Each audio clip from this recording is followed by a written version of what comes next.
Assalamu alaikum wa rahmatullahi wa barakatuh. My name is Majza, and I will be going over this book, Between the God of the Prophets and the God of the Philosophers, Reflections of an Athari on the Divine Attributes by Hatim al-Hajj.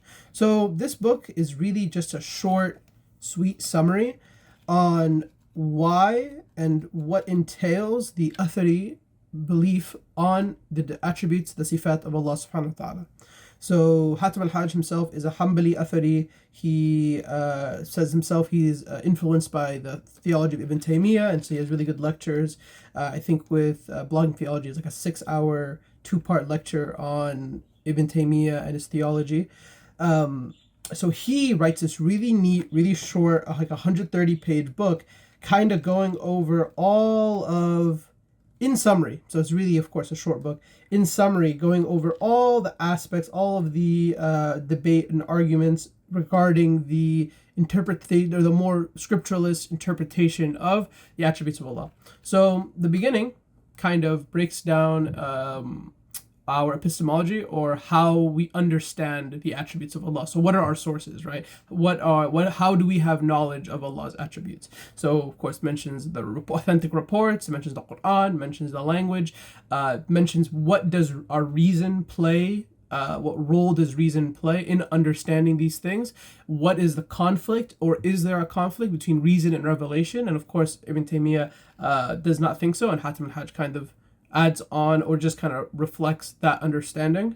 And then you have a really neat section where it goes over historically all of the different creeds, or I would say deviant creeds throughout history. So it kind of goes over the Jahmiyyah, the Mu'tazila, the Qadariyah, the early Ash'aris, later Ash'aris, Maturidis. And so it goes over, kind of names some scholars from all these categories and what those groups believed in contrast. So it kind of keeps itself, it keeps within its scope. So it's only talking about the attributes of Allah, so it doesn't go into too many details, but just what did they believe on these attributes. And then, of course, it goes over some of the reasons why, right? So like, why is it that the Athari position is what we hold, and why is it that things like, negating certain attributes of Allah, altering the meaning is unacceptable, and it goes over briefly these types of things.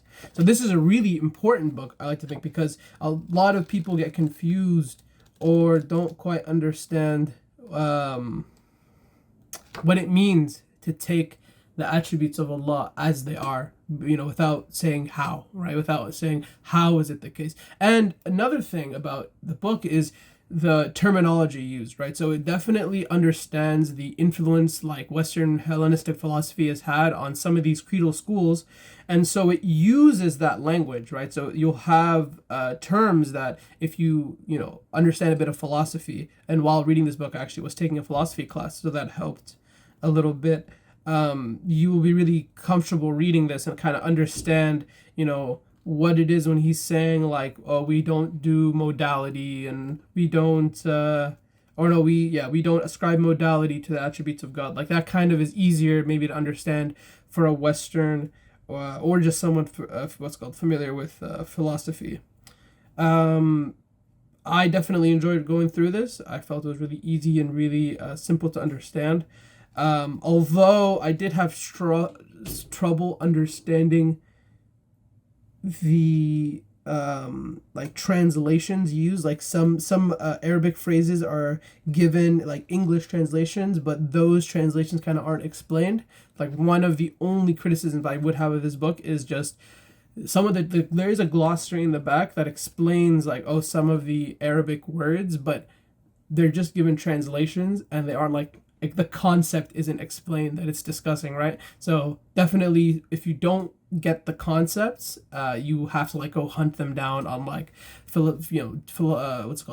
encyclopedias, or like try to get like someone else to explain it, which is a downside of the book. But I mean, it's short. It's only like 100 something pages, so it definitely wasn't intended to be like this really in-depth like study tool, right? It's just meant to kind of be like, if you heard about these types of things, and you just want to quickly get 10% history, 10% theology, 10% philosophy, and then like 10% like contemporary issues, then there you go.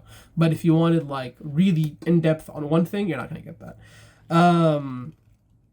that's basically the one thing. It's really, really good. I highly recommend reading this if you are, one, an Athari, two, someone who just doesn't know too much on theology, Islamic theology, and just wants to get like a quick perspective. This is great. But one issue, again, is this book, even though it is like an introductory, even though it is like something small, doesn't really help guide you towards any direction afterwards. Like you'll read it cover to cover, finish, and then it's like, okay, like what next? If you've read like the I don't know if it's Oxford, but it's like there's like this introductory series, or it's like an unintroduction. So it's like an introduction to like a topic, right? You'll read that small booklet around like 100 pages. Then at the end you'll have like recommended reading. So you'll be like, "Yo, what do you do next?" Right? And so I wish this had something like that. But other than that, I mean, 10 out of 10 book. Really recommend. Highly recommend. It's also really cheap. It's like only like $10 on Amazon. And again, it being so short, really doesn't take too much time. Maybe like 3 or 4 sittings, you could probably finish it. However, if you wanted, what's it called, a continued reading, what to read next, if you do end up reading that book, highly recommend these two. So this one would be Ibn Taymiyyah on Reason and Revelation by Qal Sharifi al-Tobgi. And this is, again, a really good book, kind of focusing in on the reason and revelation question. So this would be kind of like an extended first half of the first book. It would really just focuses on the point that Ibn Taymiyyah really hammers home, which is reason and revelation don't at all come into conflict. There is no conflict between your reason and logic and the revelation. And then this other one, The Rebuttal of the Logisticians, which I'm pretty sure is actually a translation of like a summary of the book by Ibn Taymiyyah. Now, this thing is like a proper philosophical, theological text. Like this thing is pretty difficult to read, pretty difficult to, go in blind. But with a bit of history, especially maybe the help of the previous book, really beneficial, really fascinating. But yeah, all in all, Assalamu alaikum wa rahmatullahi wa barakatuh.